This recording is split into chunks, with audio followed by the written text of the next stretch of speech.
Good morning, Oilers. I'm your host, Nick Luce, welcoming you to this week's edition of the Oil Spill. Today is Friday, November 10th. Here are the announcements for today. The deadline to sign up for AP tests is today. Please bring your sign-up form and payment to the counseling office as soon as possible. Come support a great cause at the Ice Arena. They are hosting a Pink Out public skate on Friday, November 17th from 6:30 to 8 p.m. They are partnering with Toys for Tots, and people are encouraged to bring toys to donate to kids in need. With the donation of a toy, you can receive a free skate rental. Tuesday, November 14th, MPHS will be holding a Veterans Day Assembly in the gymnasium. All veterans in our community are invited and welcome to attend. Please see the event flyers that will be posted throughout the high school. If you have any veterans in your life that would like to attend and be honored, please scan the QR code on the flyer or to RSVP. Congrats to Noah Whittemore, Daniel Ani, Ryan Ferguson, Abigail Hicks, Ben Devrick, Oliver Rumsey, Aiden Reel, Grace Spence, Peyton Brabs, Kara Skonieczny, Rowan Azalea, Ellery Boyle, Izzy Goodrich, Izzy Walton, Bailey Mallow, and Jolly Kremsrader for getting Student of the Month. Congratulations to the MPHS Marching Band for placing 7th in states, and good luck to them at Bands of America this weekend. The CTE Club will be meeting on Monday, November 13th in Mrs. Williams' room, in room 507, at 3:15. The E-Board has put together a great activity for you guys. Now we are going to the O-Zone. Welcome to this week's edition of the O-Zone. Today there are no sports, but we are going to talk about the fall athletes of the month for the month of October. First up, for the girls, we have Finley Helm on the volleyball team. The junior and 3-year starter had over 200 kills in the month of October, along with 22 blocks, 14 aces, and over 150 digs. She helped the team get second place at both the Oiler Invite and the Williamson Tournament. Her play over the season earned her the prestigious honor of Saginaw Valley League MVP. For the boys tennis team, we have senior team captain Brady Funnel and number 1 singles player. He was an honorable mention at the All-Saginaw Valley League. His leadership and sportsmanship has helped a young Oiler tennis team to see continued growth and success. Hello, I'm Anastasia Ivanitskaya. And number 1, Elzayat. Our club is designing a fantasy-themed coloring book, and we want your original line drawings. You'll have nearly a week to get your design to Mrs. Lunsford for possible inclusion in the coloring book. We challenge you to represent fantasy in a diverse, creative, and school-appropriate way. Original line drawing coloring pages should be submitted by November 15th. See Ms. Lunsford or us for more information. Ew, Sydney, what is that smell? Ew, Van, your locker smells like old socks. What is that? I think it is old socks. Ew! I know exactly what you need. A Derrickton air freshener that smells like vanilla. Van, I have the perfect solution for you. A cinnamon-scented air freshener from the Derrickton. Where do I get it from, though? You're in luck, because Business Management is selling them. You can get 1 for $4 or 3 for $10. That's awesome. Who do I contact? Scan the QR code on posters around the school or go to Wish's room in room 605. Thanks so much. My car is going to smell great. How am I supposed to use it though? Well, you just tip it over so then the oil seeps in the wood so then it lasts much longer than an average air freshener. And then when it dries out, you just do it again.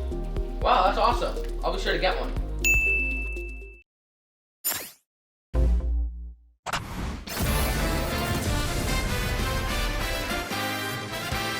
Welcome back to the Super Smash Bros. Recap, where today we'll be covering our results for the Week 6 of the Bell Smash League. For the first week of our newly grouped battles, Mount Pleasant Blue lost 0-2 against Morey Yellow. Mount Pleasant Gold lost 1-2 against Mount Pleasant Orange. Mount Pleasant Pink took 2-0 against Fulton Red. Mount Pleasant Celadon lost 0-2 against De La Salle, and Mount Pleasant Violet lost 1-2 against Shepherd. Now it's time for today's Team of the Week, Mount Pleasant Pink.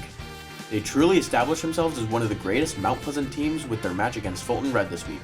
Uno Pop would sweep the entire team with only a stock loss, while Hayden Smith and myself chipped in some stocks in the second game. Thanks for watching today's Smash Recap. If you want to see us live, come through to the Twitch at Blockhouse Live every Tuesday from 4 to 8 p.m., Wednesday at 4 for Overwatch. To keep up with us in real time, follow us on Instagram at mphs.esports. See you next week. Today we are highlighting part 3 of 3 on the suicide prevention. What would happen if I did tell a counselor about my friend or a friend having these thoughts and feelings? So that happens all the time. We have kids come in and say, I'm worried about this person. And like has been said already, we check in with that person We don't say who brought that information to us. We just will say sometimes that there are some people that are concerned. These are kind of the things they're worried about, and we talk with them and try to assess the situation and figure out what kinds of supports they may need. I don't know if you guys have things to add. Kind of going off that a little bit, like, do we have to go and tell you guys in person, or could we shoot you an email? Could we, like, let you know in another way? That's a good question. It's a really good question.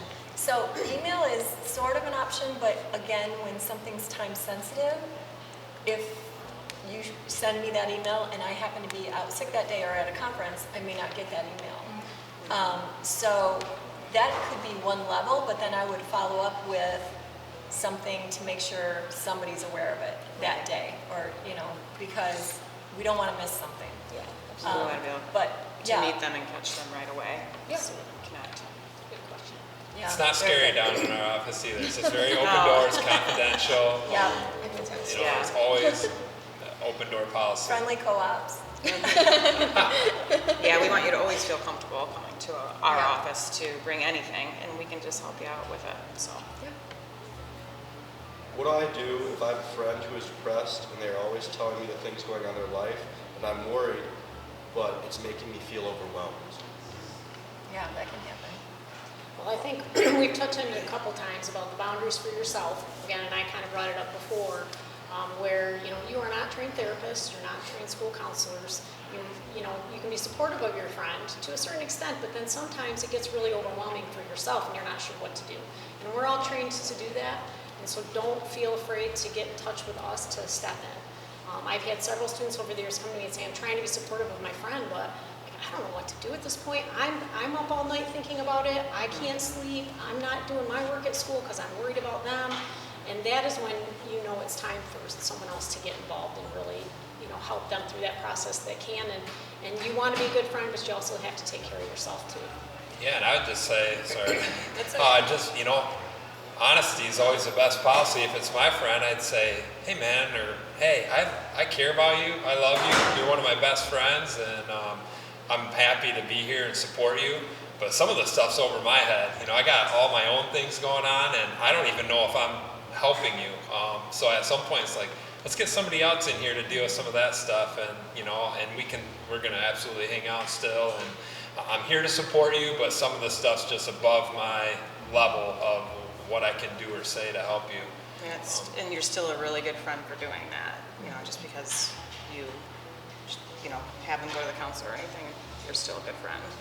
Even as counselors, like if somebody comes in and it's something that I'm not experiencing, I'll do that same conversation of, hey, let's talk, I'm here, but I think we should look at that. Like, I gotta have enough self-awareness that, like, I don't know anything on that certain subject, so I'm not gonna give input.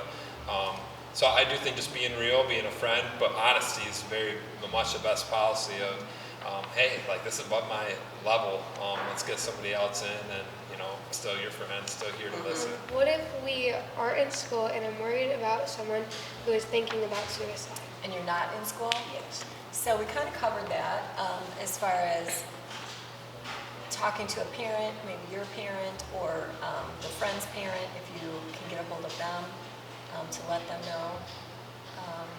One thing we didn't cover that I just thought about, because you guys all have friends in other schools, or a lot of you do. So sometimes there'll be a student in another school that's going through something. And you know that person, same thing. Well, they don't go to our school, what do I do? Still come to us. We have connections with all the school counselors and all the administrators and all the school districts around us. So even if it is a student that does not go here, please come and tell us, because we have the right connections that we can get to that student some help too. And I just think reach out to an adult until somebody does help. I think that sometimes, that's scary, right? You're gonna reach out to an adult and you're worried they might not do anything, but just keep going until somebody does do something for you. And then Mr. Lazaroff said it too. There's that point that you can call and get a well check on a friend if you're that worried. We do it sometimes here too. If we can't get a hold of a student and let's say they're absent that day, we will, send our YSU officers over there just to check on them and see where they're at. So there's lots of ways that we can do that. So it's really important to just find an adult that's going to help you. Yeah, and with that said, if that happens, they're not in trouble. They're just No. going there to make sure that they're safe. And they're trained too to just make sure that they're okay and assess that situation as well. So. What resources are out there to help me or my friends? Well, there's a lot of different resources, and there's some national resources, and then we have local resources also. But there's it's fairly new to me anyway. And you know, like how we have 911, and that's sort of a universal emergency number. So this 988 is hoping to become that for suicide hotline and suicide prevention. So you can just dial 988, and it will take you right to a crisis line, a 24-hour crisis line. So that's a really good one. We'll put this like on a website as well. There's the Trevor Project, which anybody can call that, but they also have additional resources for LGBTQ people, students, and then local resources. We have our Listening Near Crisis Center, and they have a 24-hour service, and then Community Mental Health also has a 24-hour crisis line. So we will put these numbers on our website.